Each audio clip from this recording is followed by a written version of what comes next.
Come on, Moose. Come on, Pepper.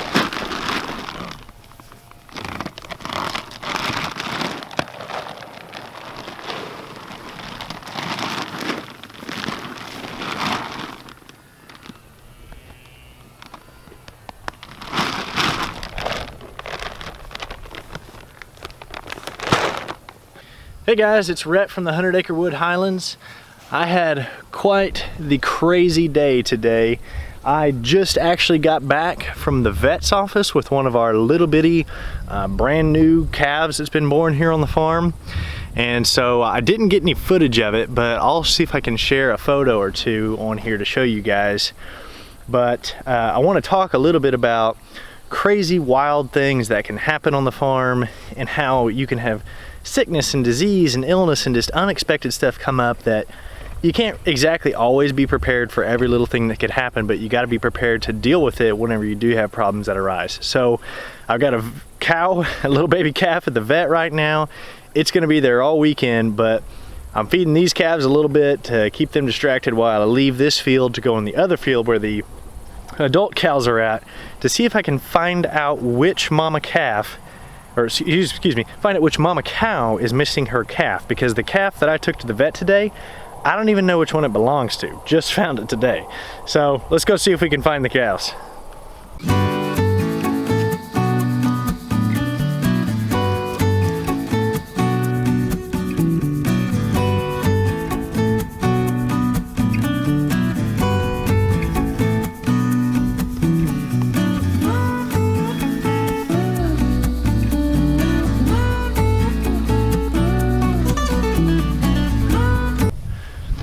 All right, so let me tell you what's been going on with the calf today. So last week I was out of town for a few days, and my mom texted me a picture of a baby calf that she had seen from her car while she was going down the driveway, and sent it to me and said, "I think you've got a new calf born." And so I was out of town. When I got back home, the cow that I thought it might belong to, I went and looked for and could find the cow no problem, but no calf anywhere. And that really hasn't been surprising here on our farm. When a cow has a calf, usually the very first thing it does is goes and hides that baby. And here on the farm, there's about 50 acres of woods where they can hide it. And the last calf that was born, Dusty's calf, I literally just went walking through the woods until I eventually found it. So I wasn't real surprised that I couldn't easily find this calf, but I've kind of checked every day or two and still haven't been able to find it. Well, today, it's been about 5 days or so since we think the calf was born. So today, I was at work, and my mom came home from her job, helping out at the church camp today, and said that there was a baby calf stuck in some mud by the bank of the pond. And so I was done with meetings at the office, so I decided it's time to go home, see if we can get this calf out of the water. And my thought was probably that it had just got in there and maybe wore itself out and was kind of stuck in the water, and that I would just go in and pull it out. When I got here, the calf had managed to get out of the mud and had laid down on the bank of the pond. And so I went to walk up to it and check it, and immediately could tell something was wrong, because most baby calves, if they're not just brand new, you know, just born calves, when you walk up to them, they'll usually stand up and try to go away from you. And this calf wasn't acting like that. So I walked up to it and immediately could see that it had a big gaping sore kind of on the middle of its back and also down by its tail, and it had a lot of flies on it. And so there's a condition or a thing that can happen to baby calves and older cows as well, called fly strike, where flies will bite the soft tissue areas around a calf and lay eggs in it, and those eggs turn into larvae, and it spreads to more and more calves, and it can kind of cause some serious issues. And if you're able to see the calves right away, you can treat them with medicated fly spray to keep them off of that. And if you catch it right, it's not a big deal. If it spreads like this has, and it could have been happening for days now, it needs some vet attention, and it can be serious and it can be fatal, because they're eating away on the calf's flesh. The calf can get dehydrated and weak, and that's what I think has happened, is that these flies have been maybe getting after it for a few days now, and it went to the pond to get a drink and then didn't have the regular energy that it normally has and couldn't get out of the pond. So I had a towel, And I wish I had the camera at this time, but it was kind of emergency time, needed to rescue this calf and take it to the vet. Really didn't have time to stop and go grab a camera to document all this. But hopefully I'll have some footage when I come to back to the vet in a couple of days. But I grabbed a towel, wrapped up the calf with it, picked it up, put it in the bed of the Ranger, and my mom drove me and the calf back to the trailer. Got some straw put down in the trailer, loaded him up, hooked onto the trailer, and went down the road to the vet. Because of COVID right now, our vet is like ridiculously hard to get a hold of. You basically call and leave a voicemail and wait for them to call you back.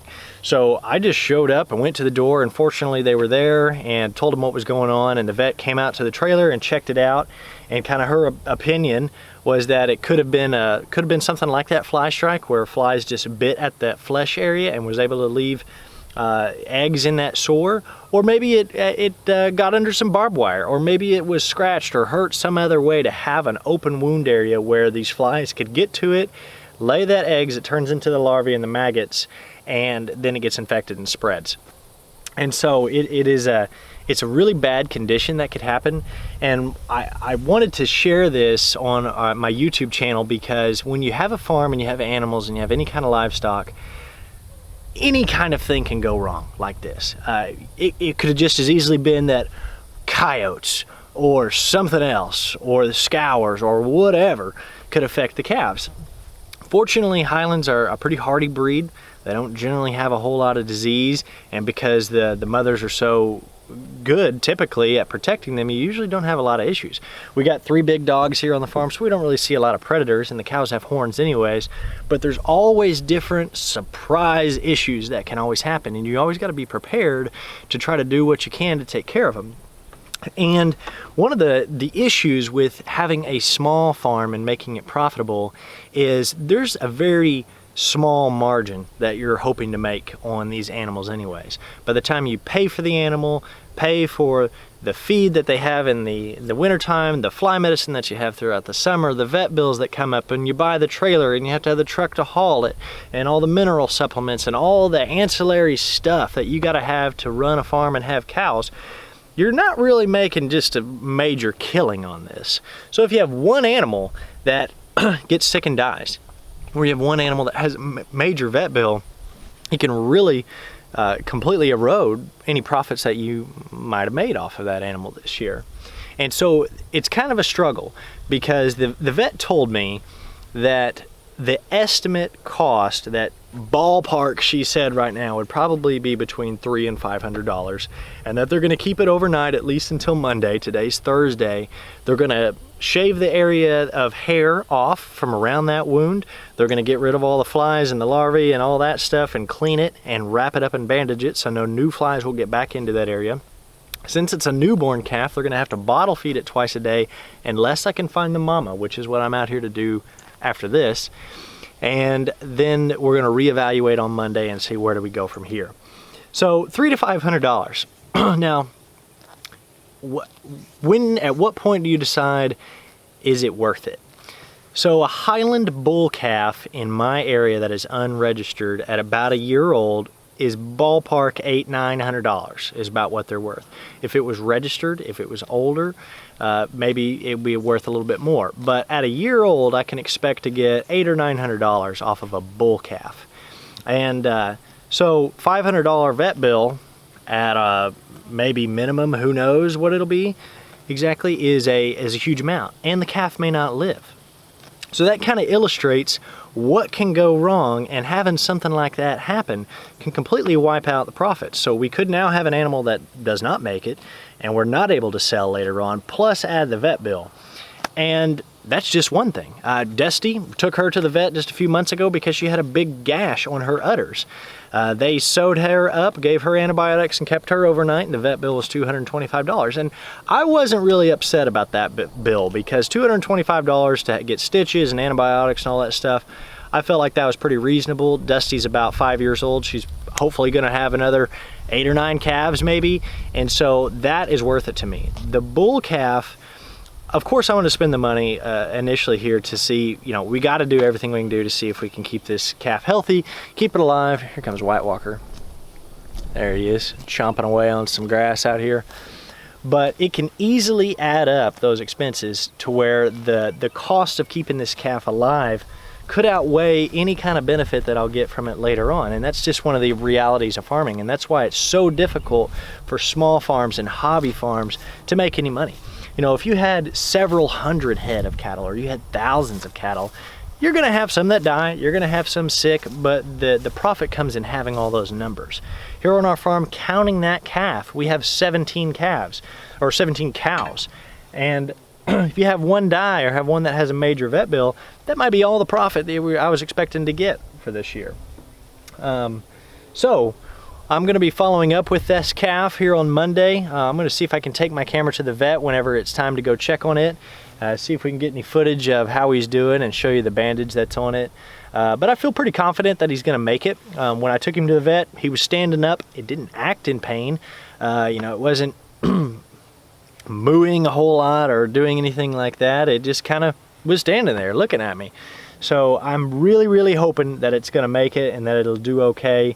We'll check back with it in a few days, but now the vet had told me that if I can identify which one is this calf's mother, that I can bring the cow up there to the vet, and that way they'll be together and it'll be able to hopefully nurse on its own. That way somebody's not having to bottle feed it a few different times a day. So a lot of times when the mama cow realizes that it doesn't know where the calf is, it's going to start mooing and bellowing and hollering and searching, and hopefully it will be obvious to me that that cow goes with that calf. So all the cows are out here in the pasture. You can kind of see them. I have maybe 2 guesses at which one it is. When she sent me the pictures, it was kind of far away, but it looked like it might have been number 47, Sansa. Today, when I picked that calf up, the closest cow was number 26, which is Rosie. But when I did pick up the calf, Rosie didn't care. She just kind of looked over. I picked up the calf and put it in the Ranger, and she kept on grazing. So can't be for certain that it's hers. You know, White Walker's messing with the Ranger. What are you doing back there, big guy? Scratching your neck a little bit? I got a scratch on my neck too. I think the mosquitoes are out here. So let's go see if we can figure out which cow belongs with this calf. Trying to get to that mineral block there, White Walker.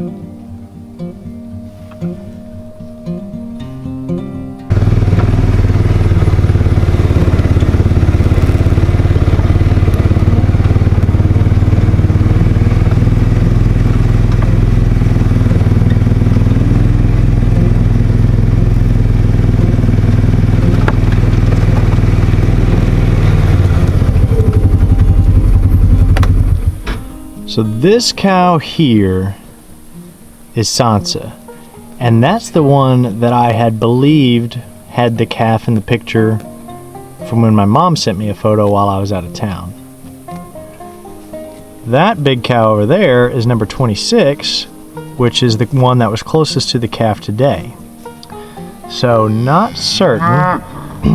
She's kind of moving. There's Sarah. Got a couple of calves over there, it looks like.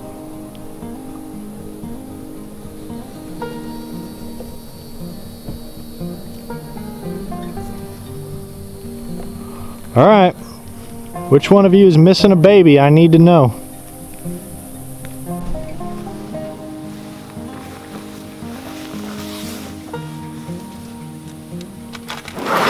So I'm gonna put a mineral block out for them.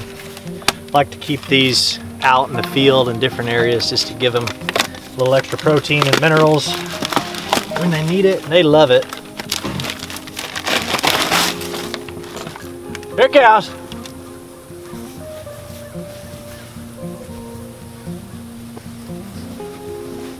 Yeah, they already found it here. So this thing says a 37% range block. It's got protein, fat, fiber, calcium, phosphorus, salt, magnesium, potassium, selenium, zinc, vitamins A, D, and E. So just a little extra minerals and supplements and protein to try to keep them healthy out here. Get out of the way so I don't get trampled.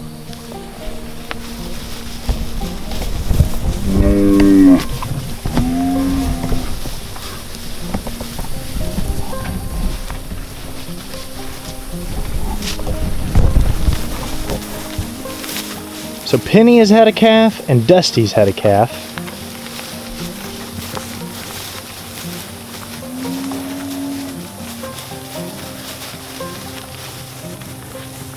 And none of the others that I know of, except for one of these out here, not sure which one, is missing a calf right now.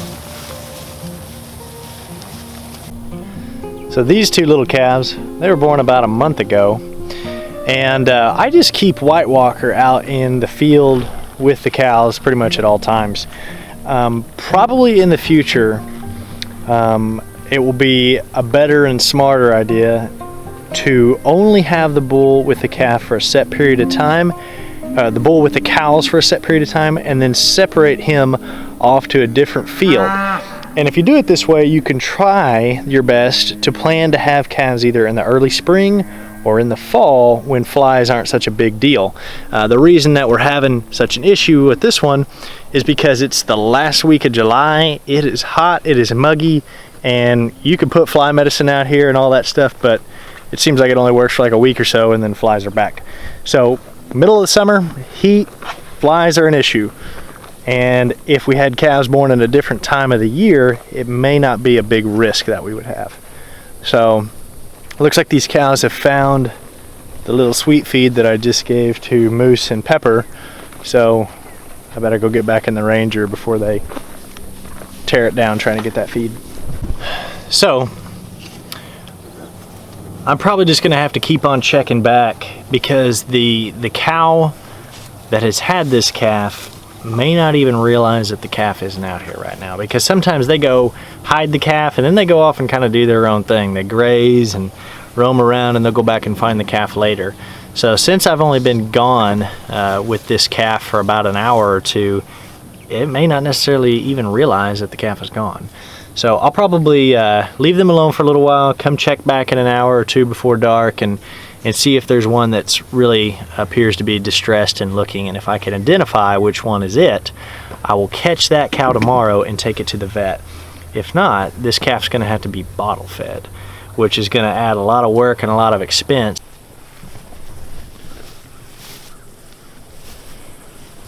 All right, so I came back to check the cows, and this cow is not acting upset, but if you look at those udders, they are occasionally dripping milk. So, unless she is hiding another calf around here somewhere that's been nursing, I think number 26 here, Rosie, is the mama. Those udders are swollen, they're dripping milk. Number 47, who I thought it was, you can't even hardly see her udders. So, she's not acting too fussy, but I think that's the one. So, I've got to get it to the corral, get her loaded up in the trailer in the morning, and take her to the vet. You just never can know what could possibly, what is that cow doing? You can never know what could go wrong on a farm, and there's gonna be years where it seems like a lot of stuff goes wrong, and there's gonna be years where things go great, and you know, calves are born, you don't have issues, and you don't have any problems, and you make some money, and there's other years you're gonna be struggling. You just always have to try to adapt and do the best you can to take care of each problem as it comes up. So thanks for watching, guys. I'm gonna try to keep you updated. I'll be back here probably in 3 or 4 days to give you an update on what the vet says. So if you haven't already, you can find us on Facebook by searching 100 Acre Wood Highlands. Find us there on Facebook and Instagram. If you haven't already, subscribe to our channel. If you have any questions or comments or helpful tips and suggestions on how to combat fly strike and maybe what we could do a little different to not have this kind of problem in the future, leave it down below. I'd love to hear what you suggest, and you know, tell me what's worked on your farm when you have problems like this that just arise. So thanks for watching. See you on the next video.